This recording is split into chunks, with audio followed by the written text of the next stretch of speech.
João Ramalho. Vocês já ouviram falar desse cara? Bem, eu mesmo confesso que é um nome que eu só fui ficar sabendo que existia depois de ser um adulto.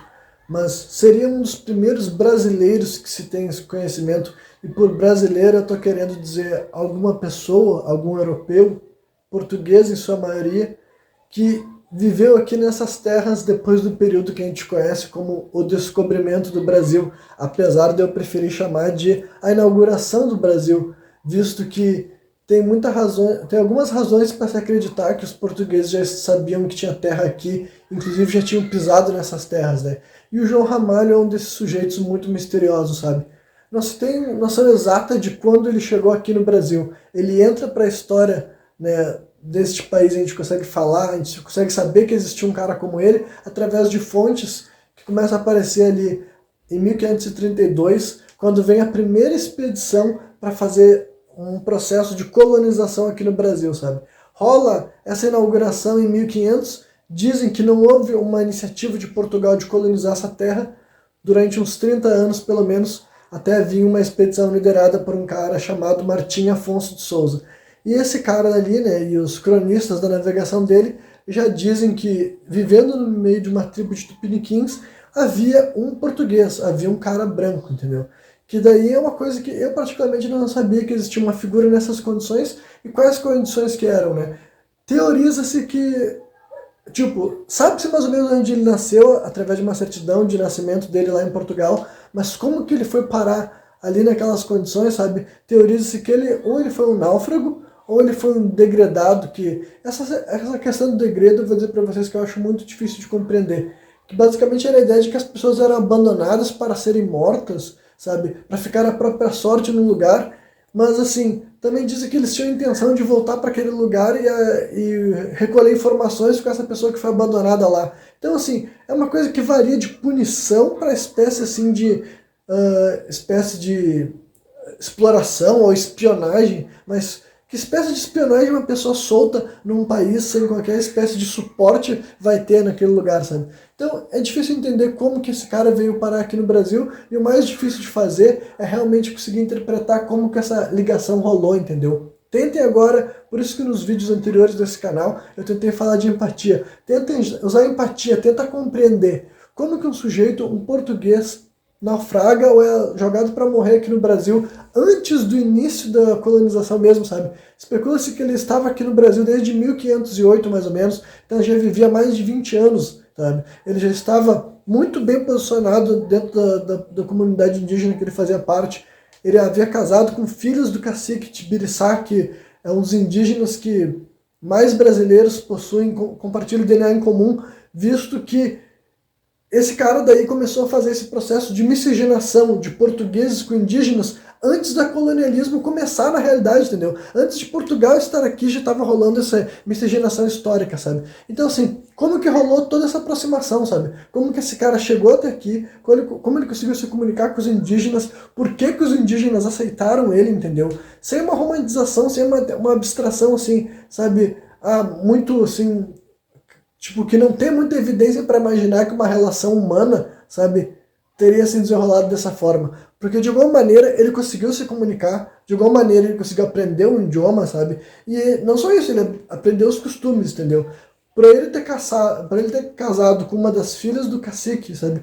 É uma coisa que estaria vinculando ele àquela família, e o cacique também sabia disso, sabe? O Tibiriçá também, que é um sujeito que eu não vou poder falar muito dele, mas, né, ele tem essa, tipo, ele é um dos nossos ancestrais em comum aqui do Brasil, sabe? Muitas pessoas que viveram da região de São Paulo, sabe? Isso daí aconteceu em 1500, então assim, entendo que faz muito, muito tempo atrás, entendeu? Mas desde aquela época já começou a rolar uma miscigenação que talvez hoje em dia a pessoa não tenha mais traço indígena, mas não quer dizer que ela não tenha o DNA desse cara daí, especificamente da linhagem dele, da família dele, sabe? Que permaneceu, sabe? Então assim, são figuras que de maneira histórica são os ancestrais de muitas pessoas do Brasil até o dia de hoje, entendeu? E esse tipo de figura é enxergada de várias formas. Tanta gente que ocultava, tanta gente que tenta trazer essas histórias à tona e também tenta passar uma imagem assim, sabe? Eu já vi o Tibiriçá sendo considerado assim um traidor das nações indígenas, visto que ele aceitou e se adequou, sabe, a costumes portugueses e tudo mais. Só que eu acho que também tipo, tornar muito raso uma relação, entendeu? Quando tu percebe que essa união começou muito, tipo, muito antes do colonialismo, não foi uma coisa assim imposta, sabe? Achar que esse único sujeito, esse único cara, né, o João Ramalho, ia conseguir se impor e se transformar no líder bárbaro que ele se tornou, entendeu? Porque basicamente a atividade que ele exerceu aqui no Brasil antes do colonialismo, sabe? E depois também era de ser de vender escravos, né? Ele capturava pessoas indígenas de outras tribos do interior do Brasil, né? Trazia para um lugar que era conhecido inclusive como Porto dos Escravos e vendia para embarcações europeias que já sabiam que existia o Brasil, claro que isso daí é depois da inauguração, sabe? Isso já é 1510, 1520, 1530, mas já sabiam que ele era um porto de escravos. Mas também assim, como que esses fenômenos aconteciam, sabe? Mais uma vez, tem que usar empatia, tem que refletir. Então, eu defini agora há pouco ele como um líder bárbaro, porque, para começar, além dele estar completamente adequado aos costumes dos indígenas, inclusive andar pelado, inclusive ter mais de uma esposa, ele casou com... Tipo, na verdade nunca casou, porque casamento é uma coisa cristã, digamos assim, sabe? Mas ele tinha relações com a Bartira, foi a principal esposa dele, digamos assim, mas com outras mulheres da tribo que ele fazia parte também, sabe? Então, é realmente difícil saber quantos herdeiros ele deixou nesse sentido, sabe? Quantas pessoas podem ser fruto desse tipo de união, sabe? Já faz muito tempo, né? Mas vamos continuar. Então, o que ele estava falando? Então, ele é uma pessoa que fazia escravos, entendeu? Mas, mais uma vez, se ele foi criado por ele chegou e inventou uma coisa que não existia, é evidente que não, tá ligado? Outra coisa que as pessoas tentam ocultar é que a noção de escravizar pessoas existia nas Américas, existia na África, existia na Europa durante muito tempo, entendeu? Até não ter mais quem escravizar lá ou ser morto também. Então, assim, já existia essa estrutura, e quando esse cara daí, né, o João Ramalho, estava fazendo isso, também é desonesto fazer de conta que ele estava fazendo isso por causa de uma agenda colonialista, colonizadora e uma mente desse tipo, porque não era a maneira que esse cara vivia, sabe? Isso que é revelador para mim. Se tu falasse para mim, Renan, existia um homem branco vivendo nessas condições, sabe? Um homem que vivia muito da sua vida pelado, e como é que você sabe disso? Quando os jesuítas chegaram aqui no Brasil, mais ou menos 1550, então eu entendo que esse cara já devia ter mais de 60 anos. Outra coisa que dá para apontar sobre ele é que ele tinha uma condição física extraordinária, pela definição da palavra, né? O cara já estava com mais de 60 anos, ele ainda era ativo, né? O Tomé de Souza, que era filho do Martim Afonso de Souza, então é uma geração diferente de pessoas que estava conhecendo agora o João Ramalho. Disse que ele caminhava 90 km por dia e não tinha um fio de cabelo branco na cabeça dele, sendo que nessa época ele já devia ter mais de 60 anos, se for se calcular, tipo assim, se já era 53 isso, 54, 53 mais ou menos. Então, e quando ele chegou aqui no Brasil, ele devia ter, sei lá, no mínimo uns 16, 17 anos, né? Então, é um cara que já devia ter mais de 60 anos e 90 quilômetros. Assume-se que é um exagero, como eu já falei aqui, registros históricos são apenas registros, são apenas opiniões são opiniões colocadas em papel por um ser humano, entendeu? Então não quer dizer que foi escrito isso sobre esse cara, né? E os padres jesuítas também falaram diversas coisas sobre ele, porque ele foi muito importante para o início da colonização do Brasil, visto que ele era um líder já ali daquele povo, sabe? Ele tinha ligações com caciques influentes, ele tinha filhos, sabe?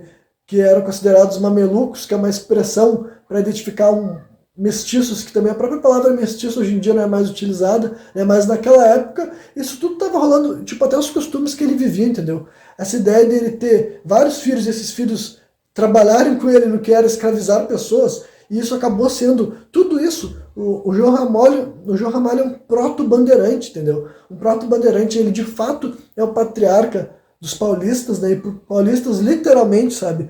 Bandeirantes, sertanistas, tudo isso queria dizer literalmente a mesma coisa. Eram as pessoas que viviam na região e como que aquela região se desenvolveu muito através dessa escravização. Mas, né?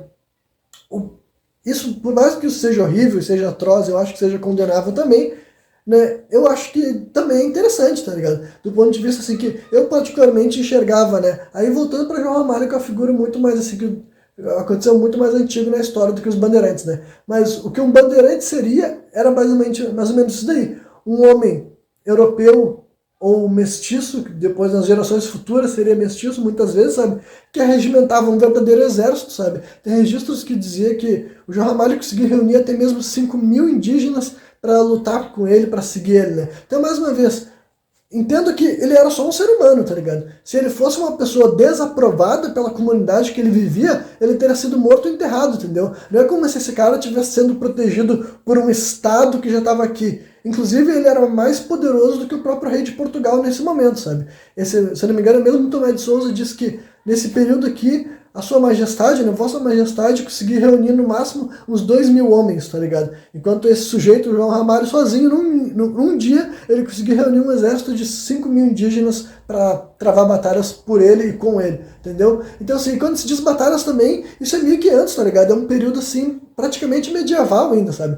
A arma de fogo que eles tinham acesso era um trabuco que tinha apenas um disparo, o resto do combate era feito com arma branca, seja lança, arco e flecha, uma coisa do tipo assim, entendeu? Então, assim, é uma forma que eu sequer sabia que havia existido uma figura no Brasil nesse período, tá ligado? Que existia um líder bárbaro, um líder tribal, sabe? Os jesuítas sempre tiveram um problema com ele, detestavam o fato dele andar pelado, detestavam o fato de que ele nunca tinha se casado, sabe? Tem toda uma história também de que ele tinha uma esposa em Portugal, depois investigaram, né? Antes dele cair aqui. Então ele tinha uma esposa em Portugal, então os padres nem podiam casar ele aqui, porque primeiro ele tinha que se separar, mas parece que para se separar ele tinha que estar diante da mulher. Então, assim, os padres queriam que ele simplesmente começasse a viver uma vida diferente, sabe? Parasse de transar com várias mulheres diferentes. Enfim, então, é uma figura que eu já vi muito, tipo assim, ele é um cara europeu, sabe? Nascido em Portugal. Mas fazer de conta que a vida que ele viveu nesse planeta Terra estava alinhada com os valores europeus, tá ligado? Isso deu uma distorção que foi feita a partir do século XX, quando o próprio Bandeirante foi transformado numa figura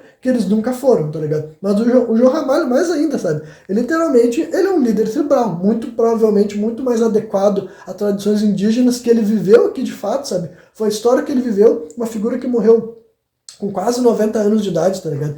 Dizem que depois ele teve ajudado bastante no processo do início de colonização, e também tem que entender que é o seguinte, as pessoas também, não é como se quem estava vivendo isso sabiam que estavam fazendo parte de um projeto, de um lugar que 300 anos depois ia virar um lugar chamado Brasil, tá ligado? E uma nação, o estado de São Paulo, entendeu? Mas já estavam fazendo cidades na região de São Paulo, no Triângulo Paulista ali e tudo mais, já estavam, porque já eram habitações indígenas também, tá ligado? Já eram habitações indígenas, simplesmente tinha tribos, tinha povos, tinha pessoas, sabe, indígenas específicos que estavam se reunindo com populações de pessoas europeias que estavam fazendo início do colonialismo, sabe? É simples assim, é uma etapa do fenômeno, entendeu? É uma etapa do fenômeno que foi realizada muito por existir essa figura, sabe? Que parece super improvável, sabe? Se tu me dissesse tempos atrás que existia uma figura assim no Brasil, um cara que pouco se ou nada se falava sobre ele, e quando se falava não se explicava quem de fato ele era, como que ele viveu, o que ele fez, quem é esse cara. E sim, tipo, né, muita gente do Brasil até o dia de hoje tem DNA desse sujeito, sabe? Ele é uma espécie de patriarca dessa nação, sabe? Mas, né, distorcem a imagem do cara ou simplesmente para querer, tipo assim, nem vamos falar sobre o cara porque ele era uma figura que dá para ser considerada horrível, e também ele também foi tratado como herói pelo povo que foi defendido por ele, porque várias vezes era ele que liderava uma tribo de indígena para defender as habitações que estavam sendo atacadas por outros povos indígenas, sabe? Sempre em guerra com os tamoios, esse tipo de coisa, sabe? Então, assim, é uma figura que foi tratada como um herói pelos aqueles que viveram com ele, né? Nós hoje em dia podemos olhar com distanciamento histórico e entender que ele era um homem bruto também, mas também é indiscutível que muitos de nós somos descendentes desse cara, sabe? Assim como somos descendentes do Tibiriçá, assim como somos descendentes de várias dessas pessoas que inclusive têm essa, sabe, antes do processo de colonialismo essa miscigenação já estava rolando, e cara, muito mais voluntária do que algumas pessoas podem achar que foi, tá ligado? Porque assim, como eu falei, esse cara ele tava vivendo aqui e ele era só um homem, tá ligado? Se ele fosse um ser humano não adequado, não aceito pelo povo que ele estava vivendo, eu acredito que ele tinha sido morto, tá ligado? Ele não tinha morrido com mais de 90 anos de idade, depois que ele já tinha decidido sair da vida urbana, sabe? Porque ele já não tava gostando daquilo lá. Ele não gostava ele sempre teve atrito com os jesuítas, entendeu? Então ele não era cristão, mesmo que ele tivesse sido em algum momento da vida dele, naquele ponto da vida dele não dá pra fazer de conta que ele estava adequado a esses valores mais. Ele decidiu e morrer recluso, sabe? Não se sabe nem o local exato o local exato que ele morreu, porque ele se afastou, foi viver numa cabana, afastado de qualquer outra pessoa, pelado provavelmente, né? Não sei se ele ainda tinha libido, né? Porque ele já era um idoso, talvez agora ele só queria ficar sozinho mesmo e morrer no meio do mato, né? E tem toda uma história também, que é a última coisa que eu vou falar, que é do...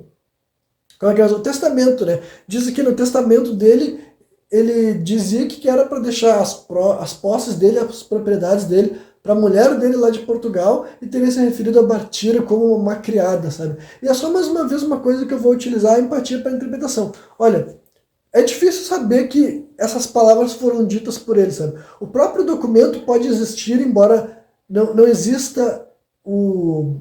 Como é que é mesmo? O testamento oficial mais ainda. Mas supostamente uma cópia teria sobrevivido, e através dessa cópia, essa história que eu falei para vocês aqui, de que ele deixou no testamento que a mulher dele indígena era uma criada, sabe? E o testamento era... E a herança dele era para ficar para a mulher de Portugal, tá ligado? É o tipo de coisa que... Mesmo que existia o documento, não é como se isso confirmasse que essas palavras foram ditas pelo velho, tá ligado? Simples assim. Pode ser muito bem uma coisa que o tabelião escreveu, algo que não foi falado, entendeu? Até porque dizem que ele era analfabeto, sabe? Dizem que ele era analfabeto, então por isso que ele teria que chamar o tabelião edital, que seria descrito, porque, né, mesmo que ele tivesse sido alfabetizado, imagina-se que não, ele não tem um passado que configura como ele sendo de uma nobreza portuguesa, tá ligado? Tem todas as teorias também se ele seria um cripto-judeu, tá ligado? Né, um judeu que teve que ocultar, mas, cara, provavelmente a religião dele tinha se tornado muito mais parecida com a dos povos indígenas daqui do que o que ele tinha sido em Portugal, tá ligado? O cara viveu 90 anos, ele viveu muito mais adequado aos valores indígenas do Brasil, sabe? Então, assim, eu acho que questionar a autoria desse relato, sabe? E, pra mim, não seria nem surpreendente que ele enxergasse a mulher dele com desprezo. Embora eu também não tenha razão para acreditar que seja isso. Afinal, ele viveu com a mulher bastante tempo, entendeu? Então, assim, eu não tenho por que acreditar que ele desprezava a mulher. Mas mesmo que ele desprezasse, a ideia de que ele ia dizer, deixa a minha herança para minha mulher lá em Portugal, parece muita forçação de barra, parece muito mais algo que alguém escreveu, que tipo assim, alguém escreveu porque, porra, é melhor o dinheiro ficar para uma família portuguesa do que a gente deixar para esses indígenas aqui, tá ligado? Então faz muito mais sentido, né, que foi uma coisa feita por vontades políticas e não para retratar a história como ela é. Mas então essa figura, tá ligado? Esse é o João Ramalho, falei quase 20 minutos. Eu não chamaria ele de herói, mas dizer que ele não é um ancestral da nação brasileira e que um monte de nós não compartilha DNA com ele, também é uma grande mentira, sabe? Eu acho que é uma figura interessante sim, é fascinante sim, sabe? É um homem extraordinário pela definição, afinal eu não sei quantos europeus portugueses teriam sido capazes de viver a vida dele.